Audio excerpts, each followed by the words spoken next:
బయలుదేరినాయో. ఎవరి అయ్యకు భయపడం, భయం అయితే లోపల డడ అంటుంది. మళ్ళా పేరుకు బయట మాత్రం మేకపోతు గాంపిరి, ఎవరి అయ్యకు భయపడం అంటుండు. ఢిల్లీకి పోతుండు. ఢిల్లీకి పోయి ఎవరిని కలుస్తున్నాడు తెలుసా? ఢిల్లీకి పోయి బీజేపీలను కలుస్తున్నాడు. ఢిల్లీకి పోయి కాంగ్రెస్ హైకమాండ్ లీడర్లను కూడా కలుస్తున్నాడట. దయచేసి ఆ రేవంత్ రెడ్డికి చెప్పండి, దయచేసి ఆ రేవంత్ రెడ్డి చెప్పండి, నన్ను అరెస్ట్ కాకుండా. ఇక గేట్ బయటకు వస్తుండు అంటుండు. మళ్ళా ఏం లేదు, ఉత్తదే అది.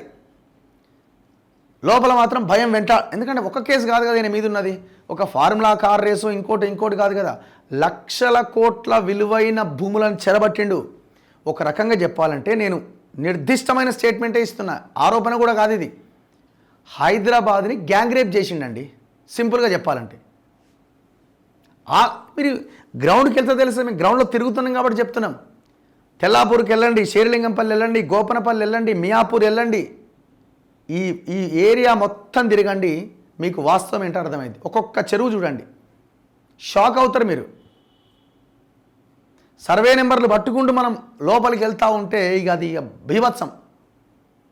కేటీఆర్కి ఒక బినామీ కంపెనీ ఉంది, ఫినిక్స్ అని.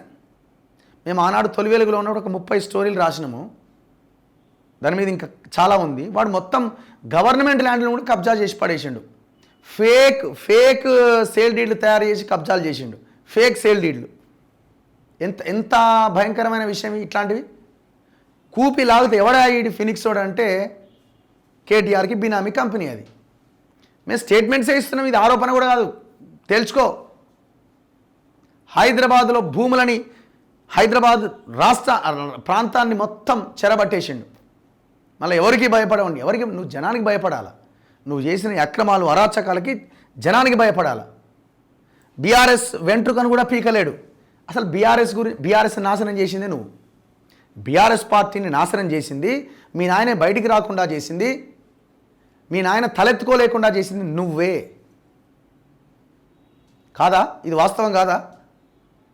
బీఆర్ఎస్ పార్టీ కార్యకర్త. అరే నువ్వు కోవత్తువా లేకపోతే బీఆర్ఎస్ పార్టీ వర్కింగ్ ప్రెసిడెంట్వా కూడా అర్థం కావట్లే. మైకు పట్టుకుంటే నీ పార్టీని ఇరికిచ్చేస్తున్నావు. మైకు పట్టుకుంటే ఏదో రకంగా, మొన్న అదాని గ్రూప్ గురించి మాట్లాడుతీవి, ఏమా రేవంత్ రెడ్డి వచ్చి మొత్తం ఫోటోలన్నీ బయట పెట్టే, మరి ఇదేంది అని సమాధానం ఉందా? నువ్వు సైలెంట్గానే ఉండాలి. సిరిసిల్లకు సన్నాసి కలెక్టర్ను తీసుకొచ్చారు.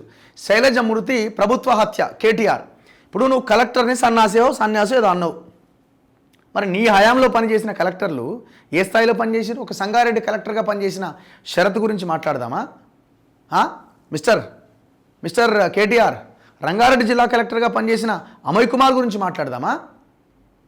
వీళ్ళు కదా సన్నాసులు, వీళ్ళు కదా దుర్మార్గులు, వీళ్ళు కదా ఈ రాష్ట్రాన్ని చెరబట్టిన, ఆయా జిల్లాలను చెరబట్టిన దొంగలు. అమయ్ కుమార్ నీ బినామీ కాదా? అమయ్ కుమార్ చేత నువ్వు భూములు రాయించుకోలేదా? అమయ్ కుమార్ చేత నీ రియల్ ఎస్టేట్ మాఫియాకి నీ బినామీలకు భూములు రాయించలేదా? ఇవాళ అమయ్ కుమార్ విచారణ ఎదుర్కోవట్లేదా? ఈడీ విచారణ. ఏం వాస్తవాలు బయటకు వస్తున్నాయి అందులో? ఎవరికి చెప్తావు నువ్వు? సినిమా 200 నేను ఒక చిన్న ఎగ్జాంపుల్ చెప్తున్నా. 287 సర్వే నెంబరు కేసు నడుస్తున్నది. 90 ఎకరాల భూమి గోపనపల్లిలో. ఈయన సురేష్ బాబు వెంకటేష్ చేత మీ అయ్య నువ్వు కలిసి రాత్రికి రాత్రి బ్లూ షీట్లు వేయించలే ఇంట్లో? విత్ ఎవిడెన్స్ చెప్తున్నా నేను. 300 మంది ప్లాట్ ఓనర్స్ని పాపం స్థానికులను నిండా ముంచేసి, వాళ్ళని అటు కాకుండా రాత్రికి రాత్రి బుల్డోజర్లు పెట్టి లేపేసి, ఈ సురేష్ బాబు, హీరో వెంకటేష్ ఇద్దరు కలిసి వీళ్ళ దాంతో రాత్రికి రాత్రి ప్లాన్ అమలు చేసి, ఈ అమయ్ కుమార్ వీడందరితో కలిసి ఈ బ్లూ షీట్లు ఏ లైన్లకు పోయి ప్లాట్ ఓనర్స్ ప్లాట్ల కింద ధరణిలో అడిగితే ప్లాట్ల కింద వాళ్ళ పేరు మీద చూపిస్తుంది. ఏది? ఆఫీస్కి పోయి అడిగితే వీళ్ళు ఎకరాల కింద అని టైప్ చేస్తే ఎకరాల కింద వీళ్ళకి చూపిస్తుంది. అసలు ప్లాట్ల కింద డివైడ్ చేసిన దాన్ని, లేఅవుట్ అయిన దాన్ని ఎకరాల కింద ఎవడు కన్వర్ట్ చేసింది? 90 ఎకరాల భూమిది. 90 ఎకరాలంటే 9,000 కోట్లు. 100 కోట్లు, 100 ఎకరం 100 కోట్లు ఉంది ఆడ. నేను దేవునికి భయపడం, ప్రజలకి భయపడాల్సిందే. నువ్వు తప్పు చేసినావు, ఒప్పుకోవాల్సిందే. అందుకే నేను అంటున్నా, హైదరాబాద్ని గ్యాంగ్ రేప్ చేసినావు నువ్వు, నీ మాఫియా కలిసి. ఏం మాట్లాడుతున్నావు నువ్వు? అసలు నీకు ఏం అర్హత ఉన్నది? ఇగో వీళ్ళు కూడా రాశారు. సన్నాసిని కలెక్టర్గా పెట్టిండ్రు, సిరిసిల్ల కలెక్టర్పై నోరు పారేసుకున్న కేటీఆర్. వీళ్ళ నాటకాలు ఎన్ని రోజులో చూస్తాం. నేను అంత మంచోన్నేం కాదు. అతి చేస్తున్న కలెక్టర్లు, పోలీసులు, అధికారులకు వడ్డీతో సహా చెల్లిస్తా. రేవంత్ రెడ్డి తాత దిగొచ్చిన వెంట్రుక కూడా పీకలేరంటూ కమెంట్. ఇదే మాట నేరెళ్ళ బాధితుడైన కోల హరీష్ ఇంటికి వెళ్ళి మాట్లాడు. ఓకే, కలెక్టర్ గురించి మాట్లాడు. ఆనాడు కలెక్టర్గా ఉన్నాడు, ఆనాడు ఎస్పీగా ఉన్నాడు. పోలీసులు అంటున్నావు కదా నువ్వు.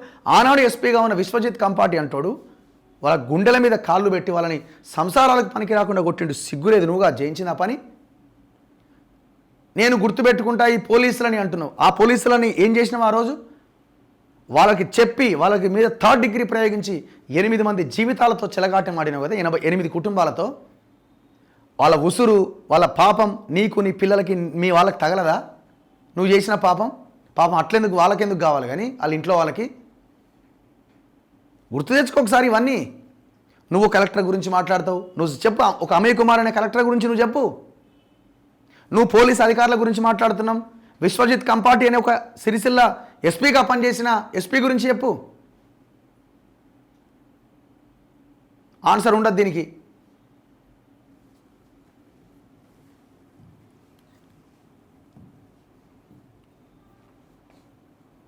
మళ్ళీ ఏమంటుండు ఏడ చూడండి. కాంగ్రెస్ బీజేపీ దగ్గర చీకటి స్నేహం అట. ఈయన పోయి కాంగ్రెస్ వాళ్ళని కలుస్తున్నాడు, ఢిల్లీకి పోయి బీజేపీ వాళ్ళని కలవడానికి ప్రయత్నం చేస్తున్నాడు.